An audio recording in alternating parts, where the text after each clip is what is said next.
Ali Benarbia avec Jonathan Macardy avec vous également au 32-16. Vos réactions sur le hashtag RMC Live. Il y avait l'avis tranché. Ouais, pardon, excuse-moi, Ali. Hashtag RMC Live avec les watts, avec les voix. Tout à l'heure, Ali nous expliquait qu'ils s'en foutaient demain du contenu du match de l'équipe de France face à la Bulgarie. Ce qui voulait, c'était la victoire. Voilà. Et du coup, il y a pas mal de réactions qui tombent sur le hashtag RMC Live. Et tiens, il y a un petit message pour toi également, mon petit Jonathan Macardy. Voilà. Et Eric qui nous dit.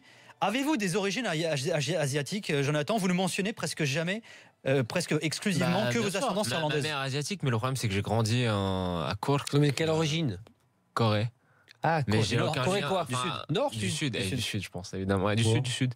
Et alors, non, même du la Corée du Nord, je pense que c'est plus facile à mon père de s'expatrier en Corée du Sud qu'en Corée du Nord pour travailler, quoi. Si tu vois ce que je veux dire. Et sachez que, tiens, on vous rappelle, on vous donne quelques résultats. C'est presque fini dans les matchs de qualif pour la Coupe du Monde 2018 qui joue ce soir. Le Pays de Galles a battu la Géorgie 1-0. Il y a 2-2 entre l'Autriche et la Serbie. C'est justement dans le groupe de l'Irlande de notre ami Jonathan. L'Irlande qui mène toujours 2-0 face à la Moldavie. La Croatie mène 1-0 face à la Finlande. L'Espagne mène 3-0 face à l'Albanie. Italie-Macédoine 1 partout. Et alors, du coup, il y a Laurent Falla, notre ami, notre community manager, qui a lancé un sondage sur le hashtag RMC Live, puisque l'Italie, pour l'instant, est partie pour être barragiste, mais elle est mal barrée surtout. L'Italie va-t-elle se qualifier pour le mondial, selon vous? Voilà, oui directement, oui grâce au barrage, non. Alors oui directement, ça paraît mal barré quand même. Non, mais pourquoi elle est partie pour faire les barrages? Bon, on le sait, l'Espagne. Oui, mais bon, là, faire match nul contre la Macédoine avant les barrages, c'est mal barré quand même. Par rapport à quoi? Pour l'Italie, ils sont pas au top quoi, en ce moment. On y reviendra avec Simone Rovera. C'est pas sûr qu'ils soient parmi les meilleurs deuxièmes? Pour l'instant ça va, mais ça peut se compliquer. Attention. Ouais, non, pour l'instant c'est bon. Il y aura Simone Rovera avec nous tout à l'heure. Pour l'instant ils ont 19 points, donc ça devrait le faire quand même pour être meilleur deuxième. Ouais, 20 points. Non, 20 points, ouais, avec le match nul. Ouais. Donc c'est bon. Il y a l'Islande pour l'instant qui est pas, et la Bosnie surtout, qui devrait même pas être barragiste, puisque le pire des deuxièmes ne sera même pas barragiste en zone UEFA, on vous le rappelle. Et je vous donne mon avis tranché. C'est toujours pareil. J'arrive, il y a des balais qui m'attendent, c'est n'importe quoi. Ça, je me souviens plus de. Des balais. Voilà. Ouais, les balais, le Portugal, tout ça. Ouais, tu comprenais pas. Pas si mal. Alors, mon avis, c'est Giroud va devenir un problème pour Didier Deschamps. Pourquoi? Parce que, alors, on ne sait pas trop quel va être le système de Didier Deschamps demain. Alors, c'est vrai que, visiblement, il hésite entre son 4-2-3-1 et son 4-3-3. Alors, Lacazette ou Giroud en pointe. Alors, depuis que Didier Deschamps est le sélectionneur, donc ça fait un petit moment, on le disait tout à l'heure avec Jonathan Macardy. Alors, Giroud est son meilleur buteur. Il a claqué 26 buts depuis que Deschamps est là. Alors, c'est aussi le joueur, je ne sais pas si vous le saviez, le joueur le plus utilisé par Deschamps depuis qu'il est sélectionneur de l'équipe de France, c'est Olivier Giroud, devant Loris et Matuidi. Je vais t'embêter. La deuxième question. Quel est le deuxième pendant Deschamps et combien de buts? Le deuxième quoi? Buteur? Je crois que c'est Griezmann, si je te dis pas de conneries. Combien? J'aimerais bien savoir la différence. Il en a 25, je crois, un truc comme ça. 24 ou 25. Ça va alors. Mais il a moins de sélections que. Oui, ça je sais, Giroud, mais c'est bien. Pour le... bien. Alors, on va oublier dans ce. Oui, il a combien de buts, Griezmann, t'as dit? Je crois qu'il en a 20 et quelques, non? Il en est très très loin. Je te dis une grosse cote. 25, c'est bizarre. Non, très très loin. Parce que moi, je n'y crois point. T'es très très loin, il en est même pas une dizaine. Tu crois? Une douzaine. Il est loin de la douzaine. Je regarderai. Alors, on va oublier le cas Benzema, parce que bon, ça sert à rien. Alors, même si c'est vrai que les dernières déclats de Didier Deschamps sur le cas Kurzawa ont relancé le débat pour certains. Alors, sauf que la situation de Giroud va devenir un problème. Alors, parce qu'il joue peu cette saison dans son club, Arsenal, on sait que Didier Deschamps a souvent expliqué que c'était important justement d'être un joueur utilisé pour jouer. Il compte 3 titularisations depuis le début de saison, 2 buts marqués pour Giroud avec Arsenal. Mais alors surtout là où c'est un problème, c'est qu'il joue moins que celui qui est maintenant son concurrent direct en club, à savoir Alexandre Lacazette justement. C'est vrai que jusqu'ici, Deschamps, quand Lacazette était à l'OL et Giroud était à Arsenal en tant que super sub, il avait l'argument de dire ouais mais vous comprenez, j'ai un mec qui joue la Champions, qui est du côté des Gunners, et puis j'ai Lacazette qui finalement est à l'OL. Lacazette c'est 7 titularisations, c'est le double de but de Giroud, forcément il joue plus aussi en club. Alors Giroud il est pas dégueu en équipe de France, le problème il est pas là, mais comment Deschamps, à terme, va expliquer, et notamment d'ici la Coupe du Monde, son cas aux autres joueurs, à savoir à ceux qui jouent et surtout à ceux qui matchent, à ceux qui marquent. Alors on va y revenir, mais toujours est-il que Giroud, il a raté que 2 matchs de ses qualifications pour le mondial parce qu'il était blessé, c'était face aux Pays-Bas et la Bulgarie. Et vous savez qu'il avait remplacé à l'époque, c'était Kevin Gamero, alors qu'il lui ne joue plus du côté de l'Atlético Madrid. Il est grillé. C'est fini. Là il joue plus. Là il joue plus. Alors c'est vrai que tout à l'heure on se faisait un peu le débat avant en antenne avec Ali. Il disait Yaki, t'as notamment Ben Yedder qui commence à pointer le bout de son nez avec Séville, et surtout la Coupe du Monde. C'est déjà demain. Moi j'ai rien contre Olivier Giroud, bien au contraire. Mais c'est vrai que je me demande comment. C'est pas l'avenir, tu veux dire. C'est même pas ça. C'est comment Didier Deschamps à terme pourra justifier le fait de laisser Olivier Giroud titulaire en équipe de France alors qu'il ne l'est pas en club. Et que du coup il a des mecs, il a notamment un gars qui est son concurrent direct en club, qui joue et qui en plus marque. Je vais te dire en 2 points, si je peux me permettre d'être académique, mon cher monsieur Villas.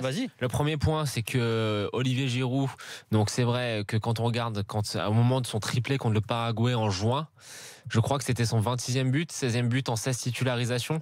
C'est la machine à scorer des Bleus. Premier point, donc au niveau des statistiques, il a quand même ça pour lui, d'avoir cette expérience de marquer en équipe de France. Et le second point, tout simplement, c'est que je pense que même s'il n'est pas titulaire avec Arsenal, il y a une histoire de complémentarité avec les autres joueurs du système offensif. Je pense que si tu dois faire, parce que je pense que tu dois faire, il ne faut pas être aveugle, pas être fou, tu dois faire avec Kylian Mbappé, qui est un joueur de profondeur.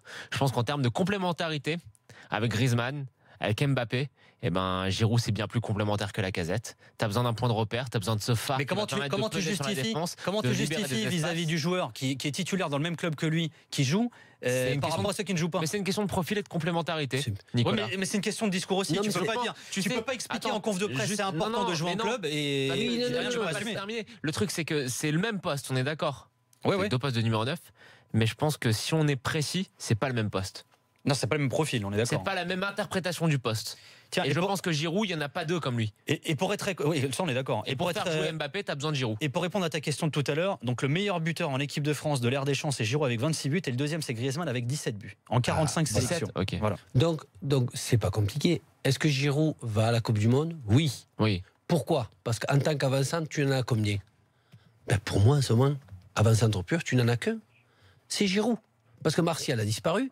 Lacazette, le problème. En plus, Martial. Non, mais à la base, au début, il aurait pu en transformer à Lacazette attaquant et il l'a mis sur le côté. C'est pas un avancement de pur Martial. Non, parce qu'il est allé sur le côté, alors que je pense exactement comme Thierry Henry que Martial sera meilleur axial que sur le côté. Ça, c'est clair. Et concernant Giroud, c'est que ce style de joueur, tu n'en as pas dans l'effectif. L'avant-centre, ils ont tous disparu, que ce soit Benzema, Gamero, Gignac, un par un. Et Gignac, ils ont tous disparu. Gignac, mais attendez. Mais ils ont tous disparu. Non, mais je parle. Attends. Vas-y. Je parle pas de Lacazette encore.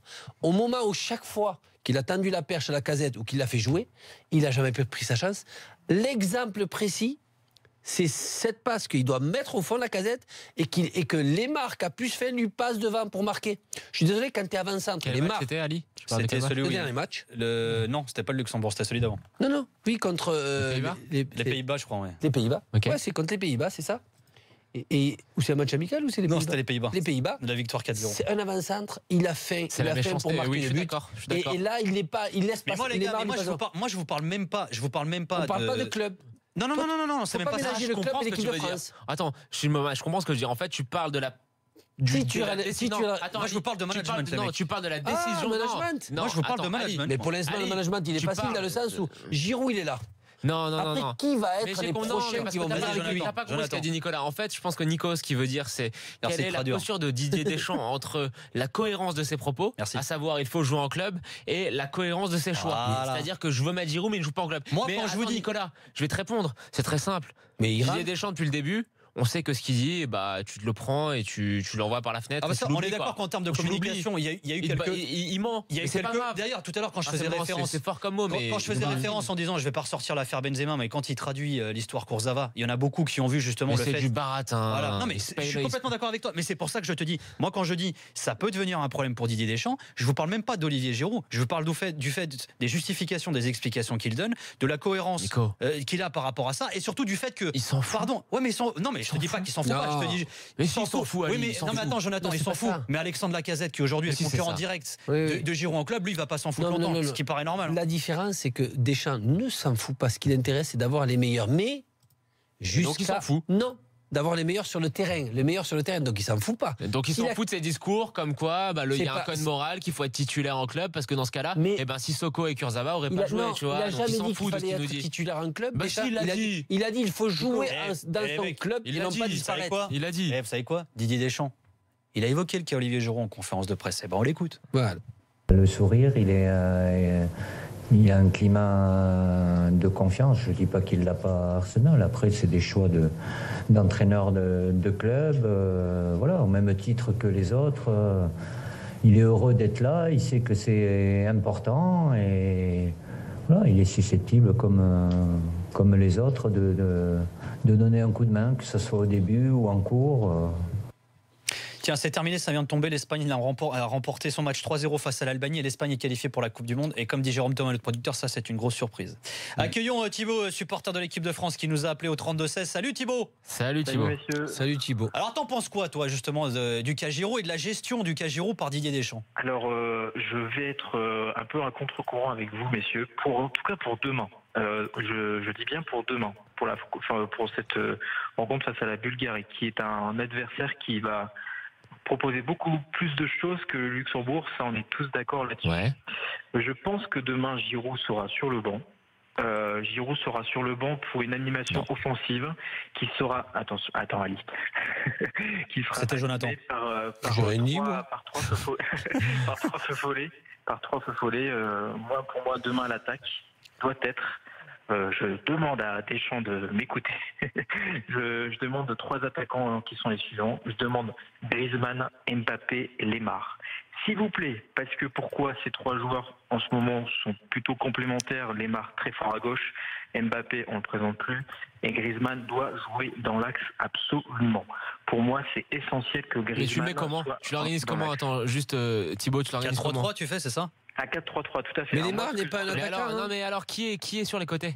Alors, qui est sur les côtés, c'est-à-dire Mbappé et Lemar sur les côtés et Griezmann dans l'axe. Mbappé Lemar sur les côtés, bien sûr, et Griezmann dans l'axe. Ok. Le problème, c'est que je pense que tu n'as pas vu les matchs de la Bulgarie. Mais lui, regarde l'équipe de France, il s'en fout de la Bulgarie. Non, mais t'as pas vu les matchs de la Bulgarie. C'est un bloc qui est très compact, qui certes propose un peu plus de choses que Luxembourg, mais qui est très compact et qui joue très bas, qui est très solide derrière. Et justement, je pense que t'auras très peu de profondeur à exploiter. Donc, je vois pas l'intérêt de mettre des joueurs de profondeur forcément. Et je pense que tu vas avoir besoin justement dans ce cas-là d'un joueur qui va peser sur la charnière centrale adverse, qui va être capable de faire le sale boulot, qui va être capable d'aller harceler un petit peu. Et d'un mec qui mais attends Thibaut, juste une chose par rapport à Olivier Giroud. Toi, ce qui te gêne, c'est quoi? Est-ce que c'est le fait qu'il joue pas beaucoup à Arsenal, ou parce que tu aimerais un joueur avec un autre profil, ou d'ailleurs pour les deux raisons, encore une autre? Non, mais tout simplement, après c'est mon avis perso, je pense que Deschamps a sa vision des choses et il est têtu, je pense qu'il mettra Giroud demain. Mais dans ma manière de voir les choses, dans ma manière de voir aussi l'équipe de France de demain, moi je pense que une complémentarité avec ces 3 joueurs que j'ai cités, pour moi c'est une complémentarité qui peut comment dire être bénéfique sur des équipes qui vont jouer très bas. Ça t'as raison. Mais c'est là où t'as raison, hein. C'est là où t'as raison, c'est que quand tu dis, c'est ça. Excusez-moi, mais quand je vois Mbappé et quand je vois Lemar, ces mecs-là, mais ils vont les mettre en bourrique, ils vont les faire tourner en bourrique, c'est les défenseurs. Hein. Je suis pas d'accord avec toi sur le match contre la Bulgarie, mais c'est là où t'as raison, c'est que là t'as le profil d'un attaquant qui est différent, et je pense qu'au contraire, faut pas que Deschamps s'embête avec ce profil-là, mais faut qu'il en tire tout le profit, d'avoir une palette chromatique, si j'ose dire, pour être un peu poète. Ça, c'est vachement beau, ça. Qui soit chromatique. C'est la première fois que j'entends ça depuis que j'ai refait les jambes de ma bagnole. Attention. Vas-y pour finir, Thibaut. Oui, pour finir, excusez-moi. Non, vas-y. Pour finir, l'animation du terrain sera pour moi plutôt essentielle qu'autre chose. Oui. Si on met Kanté, je pense que là, c'est une statue pour Kanté jusqu'à 2024, on est d'accord. Ensuite, moi, j'aimerais bien voir Rabiot demain, par exemple, et j'aimerais bien voir Tolisso. Si on voit ces 3 joueurs en même temps demain soir, pour moi, je suis pas aux anges. Je sais que ce sera peut-être pas forcément le cas. Il va mettre Sissoko parce qu'il est dans sa logique des choses avec Sissoko, etc. Des joueurs qui ont fait l'essentiel du boulot à l'Euro 2016. Et quand on voit la tendance, on t'entend plus là, Thibaut. C'est énorme. Ah pardon. T'es en Bulgarie? Ouais, là on t'entend mal. Bon, Thibaut, faut qu'on te laisse par contre. Ouais. Merci en tout cas de nous avoir appelé. Merci Thibaut. Salut Thibaut. Merci. Non, change de téléphone, mon pote. Ça non, c'est bien, on le dira. Abonné chez SFR, c'est pas bien tout ça. Merci Thibaut. On le dira. Bonne soirée Thibaut. Salut. Merci de nous avoir appelé. Voilà, nous on va se faire une petite pause. On revient dans quelques instants. Inscrivez-vous au 32-16 pour le quiz en fin d'after. Voilà, vous choisirez votre coéquipier. Ce sera soit Olivier Rabia, soit Jonathan McCarty. De toute façon, t'as pas trop le choix. On vous rappelle que l'Espagne vient de se qualifier pour la Coupe du Monde. Victoire 3-0 face à l'Albanie. Que l'Italie vient de faire match nul à domicile face à la Macédoine. On aura Simone Rovera dans quelques minutes d'ici là sur ce plateau. Si le mec qui fait pas une connerie d'ici là, bien entendu. Tiens, juste pour finir avec ce débat sur Giroud, sur le hashtag RMC Live, Clément nous dit Giroud est performant en bleu, quels que soient ses perfs en club, pas de raison de changer. Voilà, il va clore le débat. D'accord avec moi. Nous on se retrouve dans quelques instants avec Ali Bellarbia, avec Jonathan McCarty. Avec vous au 32-16, on va évoquer les qualifs de la Coupe du Monde pour la zone Am Sud. A tout de suite.